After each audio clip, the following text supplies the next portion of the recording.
Hi, welcome back to Making Action Happen, the show that we do for our Action 22 members around the state of Colorado, around the country, and now around the world. I'm Sarah Blackhurst. And I am Brian McCain.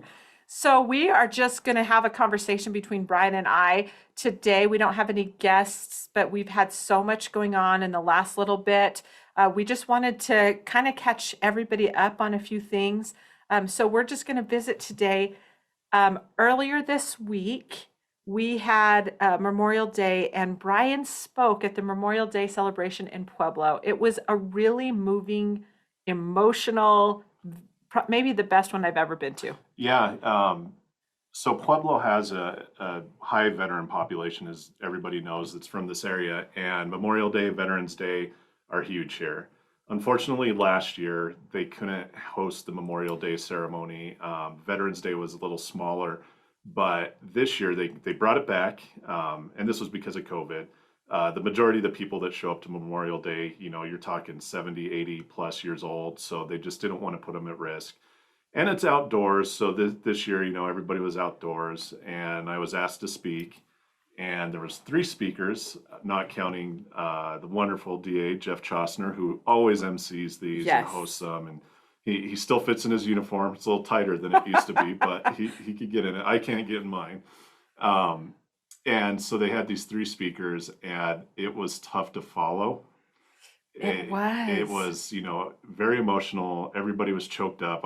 I get up there third, and I'm kind of goofy and I'm like looking out there, and the whole first row of people are in tears. And so I did my best, kept my composure You did almost. My voice good. cracked a little bit. Somebody was like, "Were you nervous?" I'm like, "No, I was trying not to cry." Well, um, let's say why. So we had, and I don't know what his first name is, and he was a Staff Sergeant Campbell. Am I, yes, uh, yes, he's active duty from Fort Carson. He runs the NCO Academy up there, an infantry guy. Great guy. I mean, he looks the part. He he looks like does. a rough soldier that's got 20 years in. And he said some very, very emotional, kind things about his service He did. and, going to war. Like he's one of those guys where it's in his blood. Like all he wanted to do is go to war. And then he went. And now he's back and he's mentoring these young, unenlisted people and young NCOs and just trying to teach them what he learned through his deployments to Iraq and Afghanistan, which was then followed up by our friend Paul Hendrickson. So our good friend Paul Hendrickson, and he's been on the show before, but I think when he got up and talked about when he first got there, and in 2 months they lost 14, Yeah. and he was in Afghanistan. Yep. Is that right? Yeah, I think he was both in Afghanistan and He Iraq. He was a was. ranger, infantry guy, um, Bronze Star, just Impressive everything. resume. Yes, yes. And then when he got choked up, that's, well, because, and probably because he's such a good friend of ours, Yeah, that I started to get choked up, but I cried about 4 times. I'm yeah. not even kidding. But it was really, really special. The only thing that bugged me a little bit is as we were looking around, you had really great representation from Treya.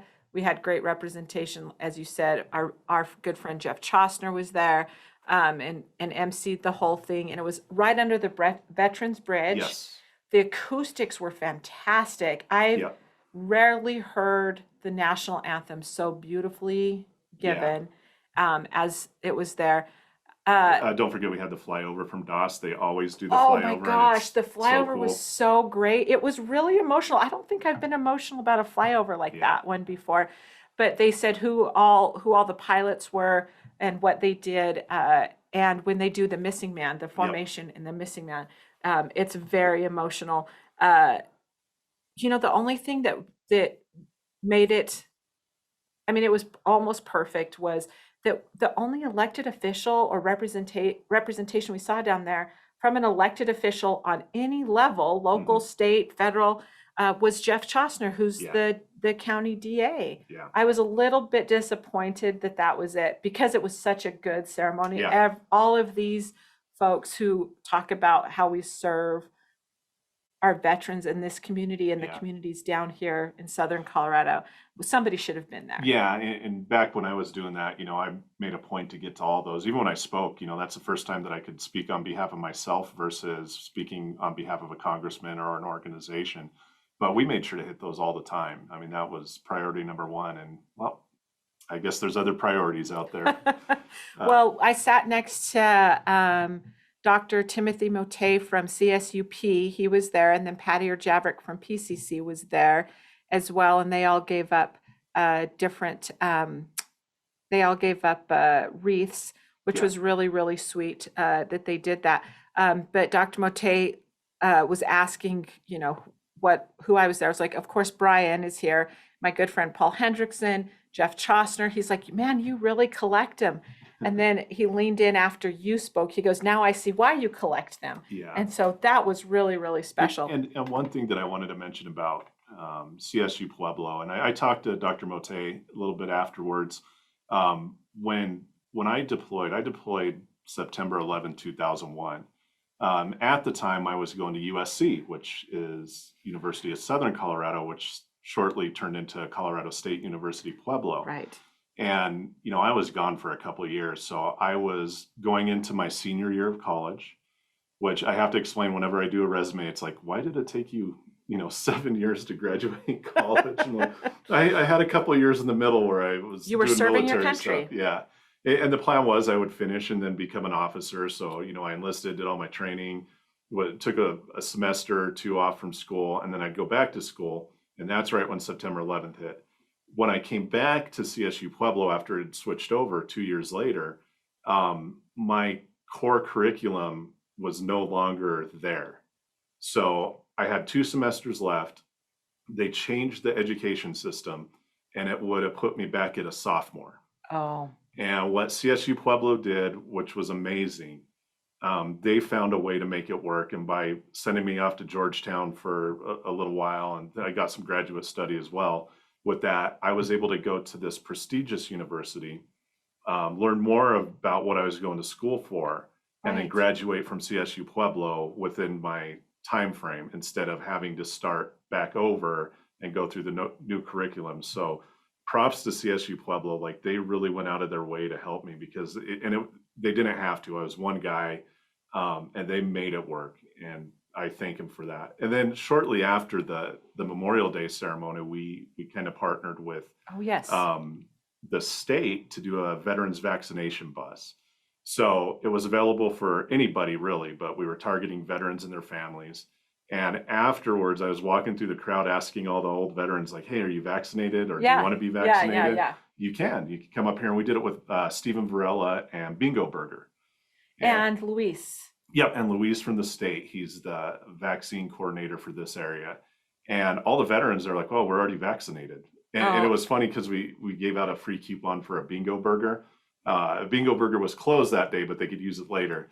And all the veterans were like, well, can I go get another shot to get that burger? It's like, you probably shouldn't, but let's not do that. But it was at a very visible spot. And I don't know what the final number was, but they had people in there for 3 hours constantly. And it was just people stopping. They hit some of the unhoused population, as the term is now, downtown. Yes. So that was good because that's one thing that Luis is trying to do, is to vaccinate the underserved people in our community. And one of those would be the homeless population. And it's just tough. But luckily, where they were at, and unfortunately, there's a lot of homeless people in that area, or unhoused people. And they saw the bus, and man, they came up and they all got vaccinated. So that was good. It was a positive event. Well, let me tell you, the other thing that I love to see, we got to see a few of these veterans that we hadn't seen in a while. Mm-hmm.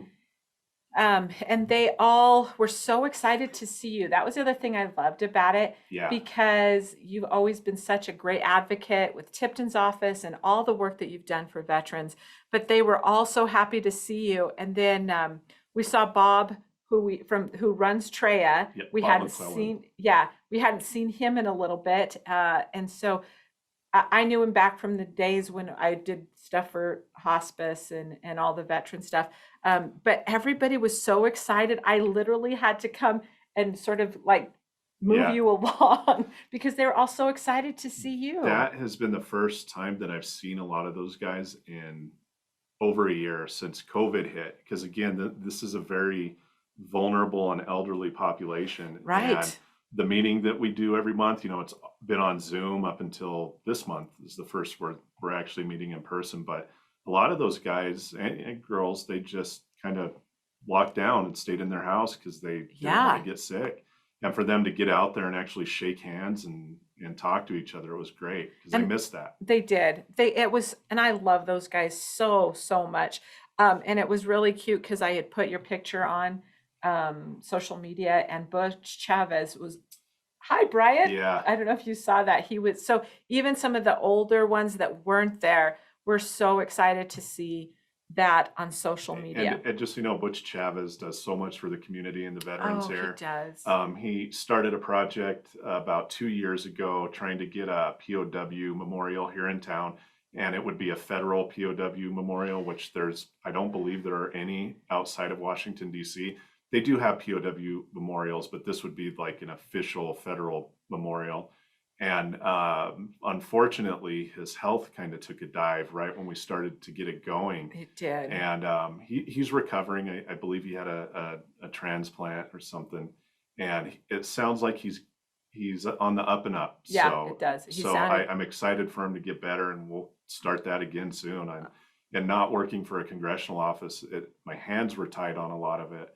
And now being outside of that realm of work, I can help out more and kind of give back because it's a cool project. And I've been an advocate for this for years, and I think it would be great for Pueblo. it would be so great for Pueblo, and they need that advocacy. They need that peace. And really, there's nobody better than you to start to get that done. Well, the people working on it are all very old, and that it's tough for them to get out there and have Yeah. the energy. And now, again, with what I'm doing now, it allows me more freedom to get out there and really push this and go after funds and fundraising and stuff. So We're very going to see happy. some cool things that are going to happen for these guys now that you're able to be a little bit more maneuverable on that. All right, so we're going to talk about the legislative session in just a minute. It's wrapping up, hopefully. You might have to testify during this show. I know. That's why I keep checking my phone because I keep getting messages. If there's a chance that I'll be testifying while I'm doing the show today. It's on a bill that would help with just transition and really do some innovative stuff. And it's Xcel Energy, and it's a good bill. And I'm happy to be able to talk about bills that we want to see happen this year. Yep. Because usually we're against bills. I know. Most of the testimony and testifying we do is against something. It's against something. To be for something. So along that vein, we testified against this SB 200 and you've heard about it, us talk about it on the show. Just to update you, that was the bill that was environmental justice. Yes, bill. That's one that both the city and county of Pueblo are opposed to. I imagine all the other counties are probably opposed to it as well in our area. Yeah. That's the one that would shut down the Comanche plant earlier than expected and be detrimental to the funding of Pueblo. Yeah. So, but the other thing that it would have done in addition to that is really give sweeping, almost tyrannical powers to the Air Quality Control Commission. So they would be able to actually move forward on rulemaking, legislate.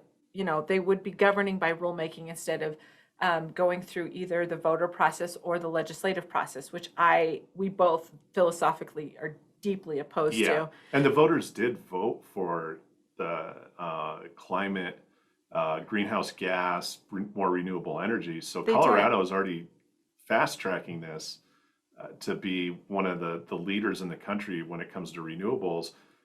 But some people don't think it's fast enough, and that's what this bill does. Well, and it has to be really smart to be able to do this so it's sustainable and it works and you still have an economy in place. So even the governor was opposed to it, and he had threatened to veto the bill, even though he's the one that appoints the commission, but he saw all the problems with it and really how it would undo so much of the great work that's already been done.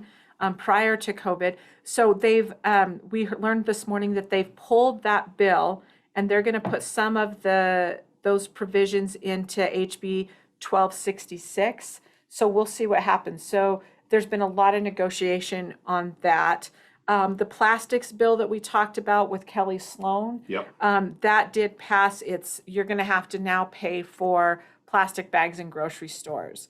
But you're also going to have to pay for paper bags in grocery stores. So when you go to the grocery store, and this was an interesting one, because after COVID, when we couldn't do the Yeah. renewable bags and all of that sort of thing, now they come back and they say, okay, now you're going to have to pay for it because we don't want you to use those one-term plastics. That did pass. I don't know if it really needed to be introduced this year, Yeah. but Well, it's it's tough. whatever. Tough going back to the COVID thing. You know, they banned, and we use reusable grocery bags when we go. Actually, my wife uses reusable grocery bags when we go. I never Yeah. use them. But during COVID, you couldn't use that. You had to use the plastic bags or the paper bags. Right. And this is very similar to what we're seeing in some of the other states. I know in Washington, D.C., when you go up, they ask you, do you have any bags with you? And you say no, then they charge you, I think it's like 10 cents a bag. Yeah. So, which could, get pricey if you're feeding a family of 6 like me. You use, 50 bags. So, Well, or it could be like Sam's Club. You go to Sam's Club and you have all this, and then they have all those boxes and you can take them, but then you have to worry about what you're going to do with the boxes. yeah. We'll figure it out. I don't know that it was the right year or the right time to try to do this. There's still so many bills that they're trying to get through. So it's when it's all said and done, there will be almost 700 bills introduced. Yeah, and they got a week left. So how many are they going to There's still fire over off? 200 before. 200 in a week? We're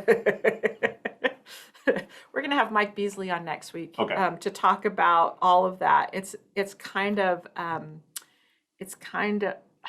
crazy. So the other one that we talked about last week that we want to follow up on, because we were talking about this into the night, was the migrant, or not the migrant, the ag workers' rights bill. Yeah, ag workers' rights bill.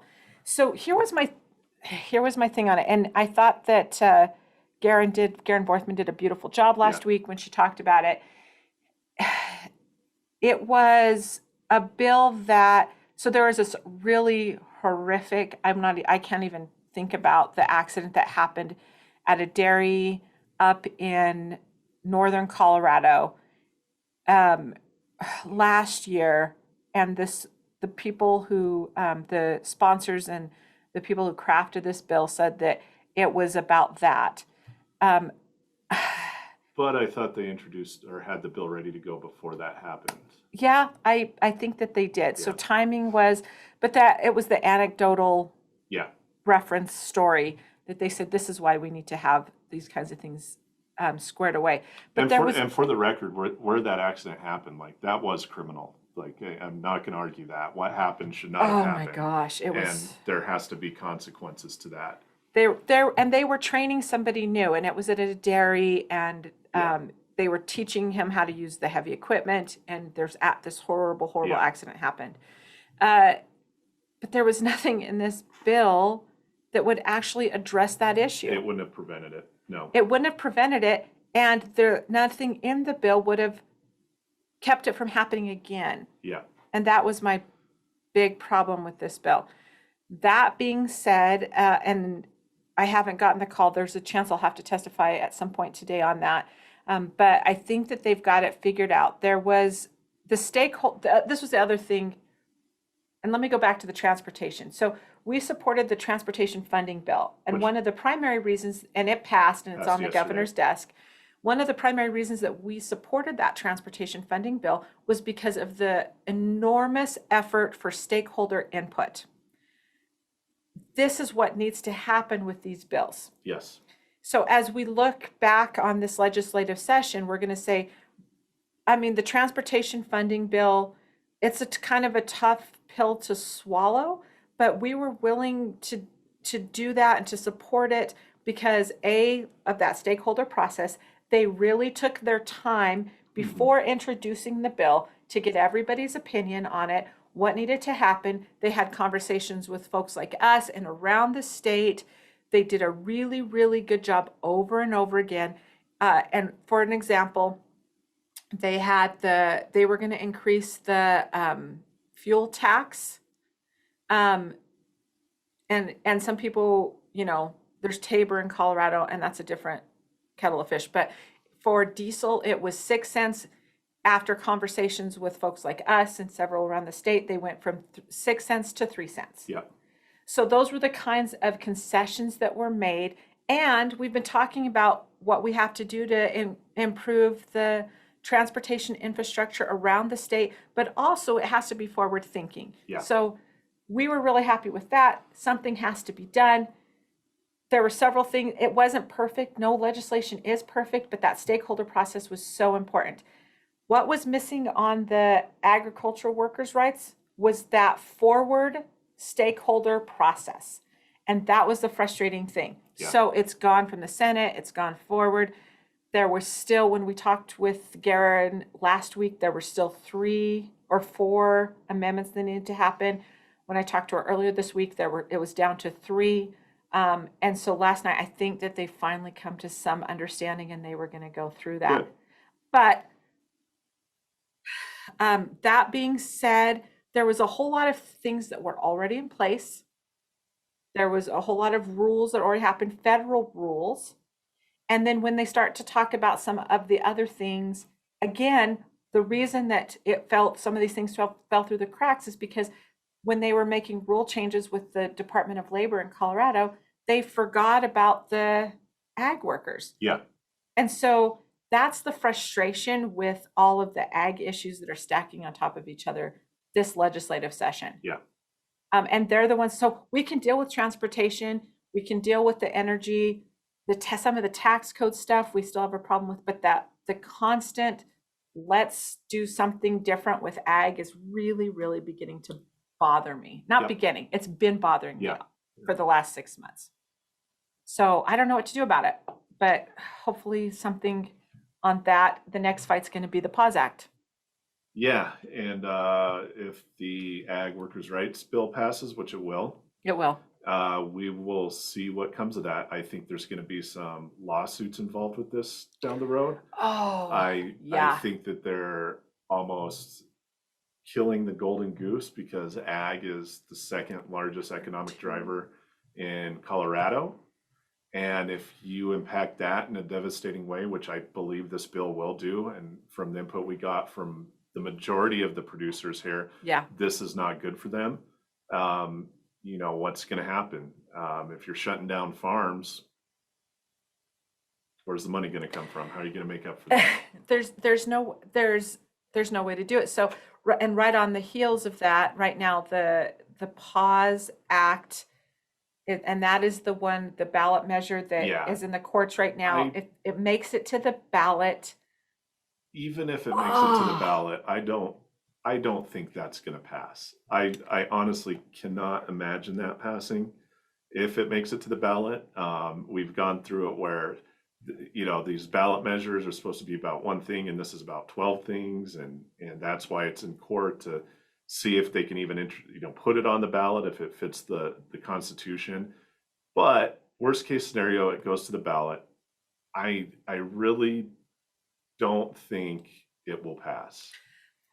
We can hope that it doesn't pass, but either way, if it does get onto the ballot, we're still going to have to put up a tremendous fight. And I have a little bit more hope after what we've seen our communities and around the state just absolutely mobilize around some, a few things like the Meat Out. Yeah, well, this Pause Act too, you got to look at it this way. Okay, so the Ag Workers' Rights Bill, the primary opposition on this are the ag producers, the rural people, and to be honest, the more conservative people, the more conservative groups, they're opposed to this. Yeah. The other side of the aisle is overwhelmingly for it, as we saw it's how it was voted on. But with the Pause Act, both sides of the aisle are opposed to this. You have unions that are opposed to it. You have farmers that are opposed to it. You have veterinarians that are opposed. Like everybody's opposed to this. Yeah. So that gives me some hope. With the Wolves, that was a different thing. That was more, rural versus metro.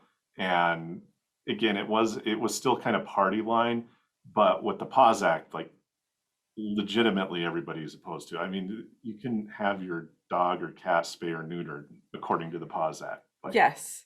Or yeah, so so well, that's another fight. But as I've been talking with people around the state and they're looking at this, I want to make sure that they understand that the ag worker rights bill is different from the pause ballot initiative. yes, So those are two different things. So hopefully this has been resolved today in a manner that um,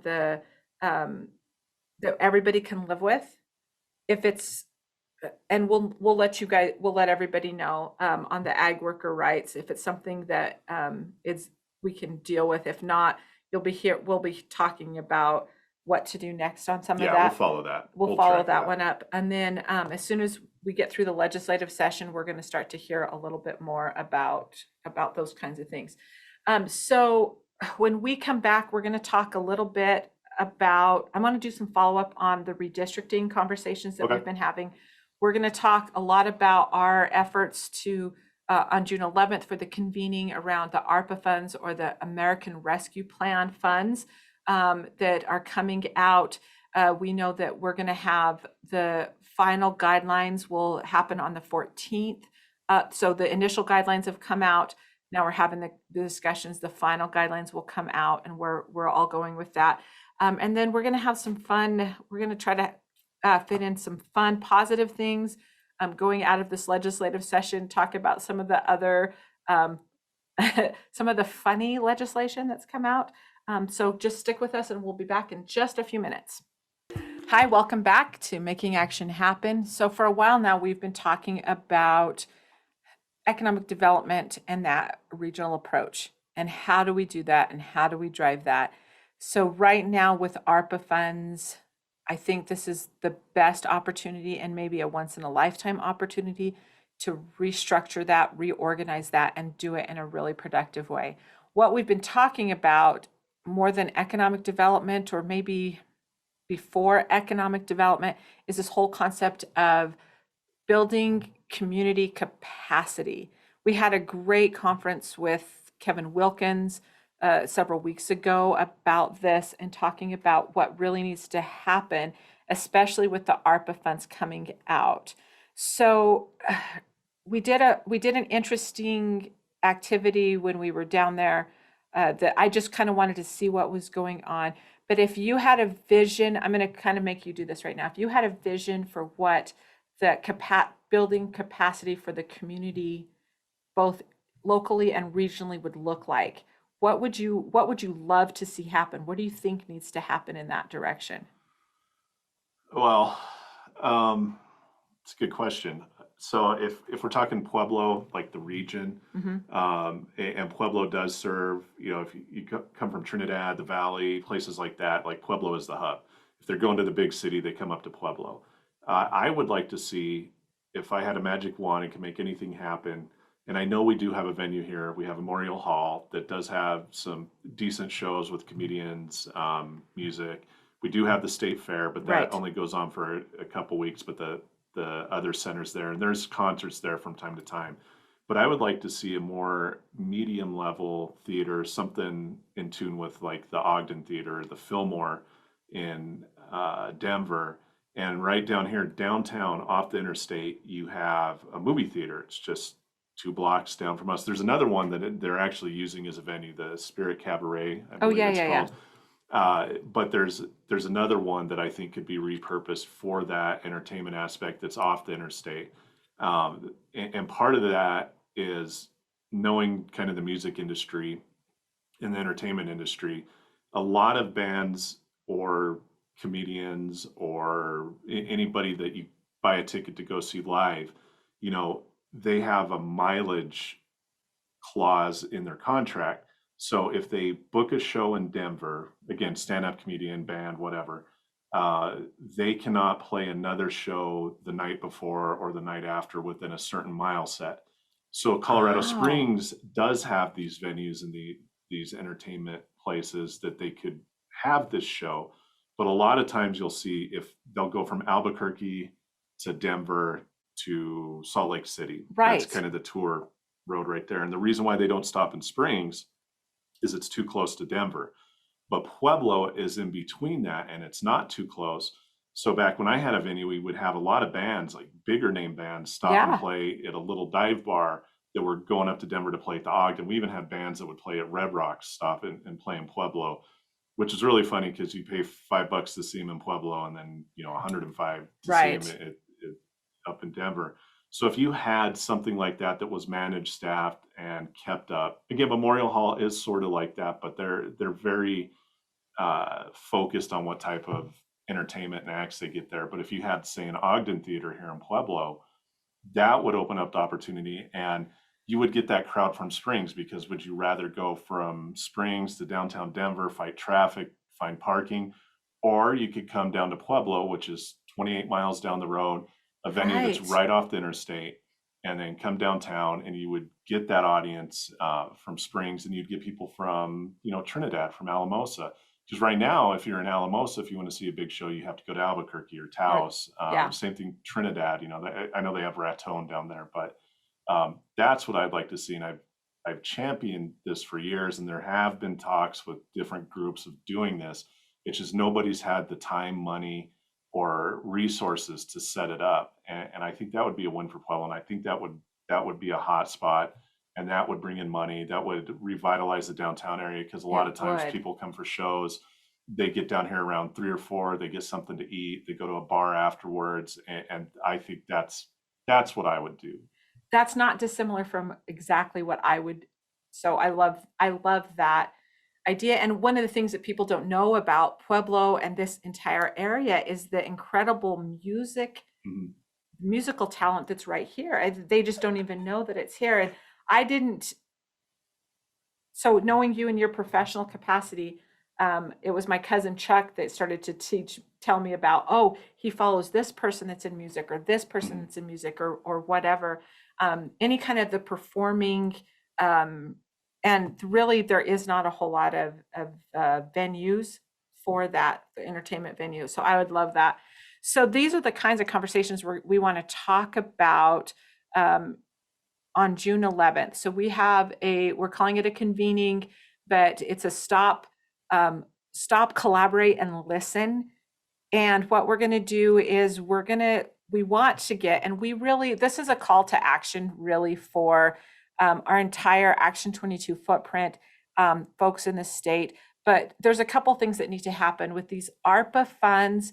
We need to be very collaborative and strategic in how we apply them.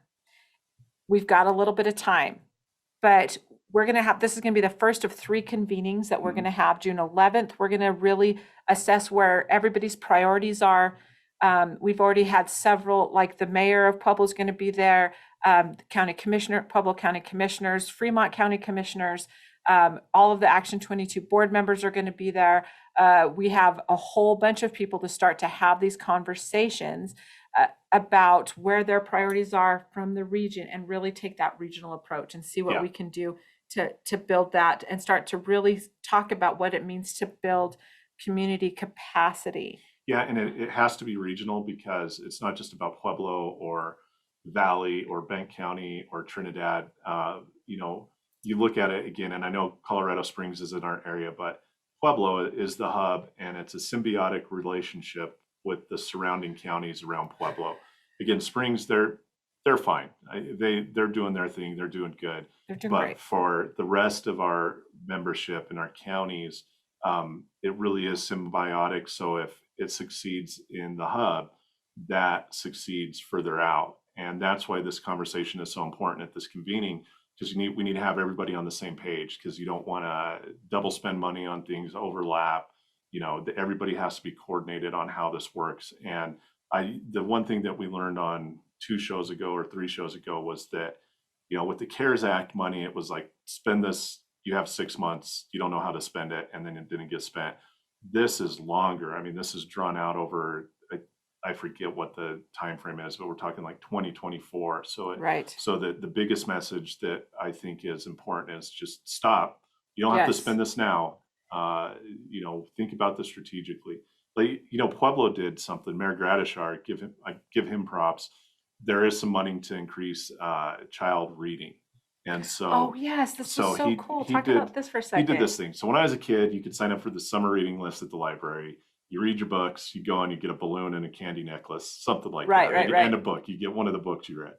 What he's doing, and it's limited, that if you do the summer reading program with the library and you're under the age of 18 and you finish it, you get $100. Yeah. And somebody was like, well, that's bribing kids, or who's to say that, they're just, their Nothing parents are wrong going to with take it. that. I'm like, I'm like, you know what? Somebody's reading. If this is getting Yes. people to read, whether it's the parents actually taking kids to the library and discovering books and how this works and sitting down and reading with them, I think it's great. Yeah. And that's effective. We've seen it with the vaccination stuff. There's going to be a lottery now, or there is a lottery that 5 people will win $1 million for getting vaccinated. I've been vaccinated. Yeah. Unfortunately, the way the human mind works is, yeah, if you pay them to do it, they're gonna do They're it. gonna do Yeah. it. I love that. And I kind of love, I think it was a little bit in memory or honor of Councilman Ray Aguilera, who we just lost, who had been such a wonderful advocate for child learning. In fact, at his memorial service, instead of having a program or whatever, it was bookmarks. And he did such a beautiful job. And I think that Mayor Gradishar kind of did that in memory of him because it was something that was Yeah. so important and so special And to him. that's with Ray being gone, that's going to be a huge void to fill, because whether or not you agreed with him politically, this guy would call everybody he knows and he'd say, hey, there's a family over in Bessemer that needs a hot water heater. Will you Yep. pitch in $20? And being who he was, you would gladly give money. I know I did in the past. Yeah. And that's going to be, I think that's going to be a tough void to fill with him gone.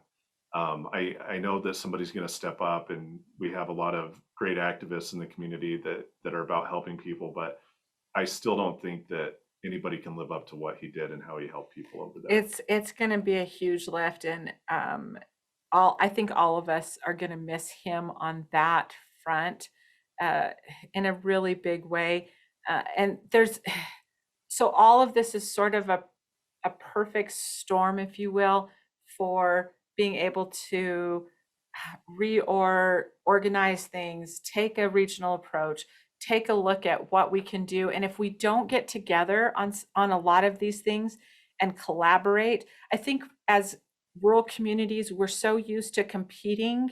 We're siloed, and we are very used to competing for the same resources. For the first time in our lifetimes, and maybe in forever, we're going to have an opportunity to do that, to look for who could replace a Ray Aguilera, who can look at this from a whole perspective of if what we are doing in Pueblo County and what we're doing in Otero County and what we're doing in Custer County can all work to the same level. And we know, for example, that there's going to be federal dollars on broadband. Mhm. So the state looked at it and said, well, if there's going to be federal dollars on broadband, do we need to spend federal dollars on broadband as well? Probably not. So let's do it this way. And we're already pivoting and looking at how that's going to go. So these conversations are really, really, really important. And we want everybody to participate. We're inviting everybody. If you are an Action 22 member already, for the convening, we're going to do lunch. It's $50. Just sign up, show up. We're going to put you on the agenda. We want to hear what it is that you're working on so that we can do this. And it's really for people who are serious about leadership and moving forward. So that's who we're going to invite. We wanted you to tell us as far as you can what you want to do and what you want to see, what those priorities are. And so it's going to be the first of 3 convenings. The second one, and I'm just announcing it right this minute. Yeah. We just decided on this yesterday or the day before. We know for a fact that one of the big issues that is a barrier is housing Yes. and housing stock. So July 16th, and you're really going to be, Yeah, you're in charge of this this is going to one. be on affordable, accessible housing. And I'm not just talking about for those that are underserved, the unhoused population or the homeless population. This goes up. There's a great article in the Chieftain where you have a nurse practitioner could not find a house to rent in Pueblo. And I've had some conversations with people where, specifically in the healthcare side, even like the college side, like there's jobs here that it's available, like there's people that are ready to work, but there's nowhere for them to live when they come here. And right now, the housing market is just insane in Pueblo. You have houses that sold for 60 grand 2 years ago are going for almost $200,000. Yeah. Yeah. You have all, all these investors coming from out of town that are just buying housing stock and flipping it. And when you have a hospital that has to go outside of the community to bring in nurses, doctors, whatever, they're going to look at Pueblo. And in the article, the nurse said, I don't live in the best neighborhood. It's fine, but I make enough money where I could have something better, but there's nothing available for me. So we're going to really talk about that and kind of get into the nitty gritty of it. And part of that with the American Rescue Plan funding, there is money that will be used for this. And there are private investors that want to come in and build this up. We've had conversations with people that are talking about, hey, can you connect us with PCC or the hospital and talk about building possibly a housing unit or project that has like all the necessities for a nurse to come in, Right. or a college student that's going to stay here and work. And so that's the other thing that we really need to untangle and understand the nuances of, is how those public-private partnerships are going to be driven by the ARPA funds. And that's the other thing we've really got to do. So we're going to do that one on July 16th. It'll be a follow-up to this one. We'll do one more in September or late August, early September. We'll do another one of those. We do have the state fair, so we'll work around that. But we'll do one of those. And then we'll do our annual meeting to really showcase all the work that's been done the last 6 months and where everybody's at. And we'll do that at our annual meeting in Trinidad this year. So we have a lot of conversations to have. We need you to be involved. We need you to be a part of Action 22. And so, because so many of the people that the leaders in the communities, the municipalities, the counties, the businesses, are Action 22 members. We need everybody there to have those conversations. If you have an idea, this is the time now to start to get those ideas out and see how we can do that collaboratively. If you're interested in attending that event, you can email us at show@action22.org. That's SHOW @action22.org. And we will connect you with how to get involved in any of these convenings that we have going on. And we'll send you an email. If you already get Action 22 emails from us, then you can go to those and you can register for that straight away. But those are going to be the big conversations. And if that doesn't get your attention, I will do magic tricks at the so show up for the magic show. So here's the thing. I think I'm making something up about Brian every single show, and then there's some little nugget of truth in it. We're going to start setting up the game. And you guys can let us know. We'll send you a Starbucks or a Solar Roast gift card or something if you can tell us. It's like 2 truths and a lie. If you can tell what's true about the things I make up about Brian and what's not, then we'll send you something. So we really, really need you to be involved in all of those. Let's do something fun. There was legislation that was kind of fun and funny. Oh, is this one where you could be buried in the dirt and turn into compost? Oh my gosh. Okay. I just have to, this is just so bizarre and funny, and everything around it was bizarre and funny and like, what? So I don't know the details of this bill. I remember you brought it up. So in some states you could do like the green burial where they basically put you in a bag and bury you and it decomposes and a tree grows out of it or plants. I think Colorado is a little different than that. It's just you could be turned into compost. Composting. So it is now legal for you to have your body, when you die, composted. Now, So this, okay, it reminds me of two movies. It's like, obviously Soylent Green is this the first step to Soylent Green, but the second one, the terrible movie Waterworld with Kevin oh Costner. yes. There's one scene in it where they're on their like water tower thing base, and they don't have dirt, so dirt's like gold, right? But then Right. they're showing like the compost area where that's where they grow everything out of, and there's like dead bodies they're just pushing into this like green pool of compost. So Oh, when I heard this bill, I could think of Waterworld. Like, is there going to be a farm where they're just like dumping people in the so compost? That's bad. Sorry. no, I had similar, like, yeah. So my thought was, do we really need that dirt? And then, when you go, when you drive, like you're driving over to the San Luis Valley and you drive through Huerfano County, Mhm. and there's that big sign, clean dirt wanted. Yeah. I've never understood that sign, but that was the first thing I thought of. But with this bill, so if you have your body composted, the compost cannot be used to grow food for human consumption. Okay. That's good. So Yeah, it's so not that's, quite Soylent Green, but yeah, but you know what I mean? That was my thought too.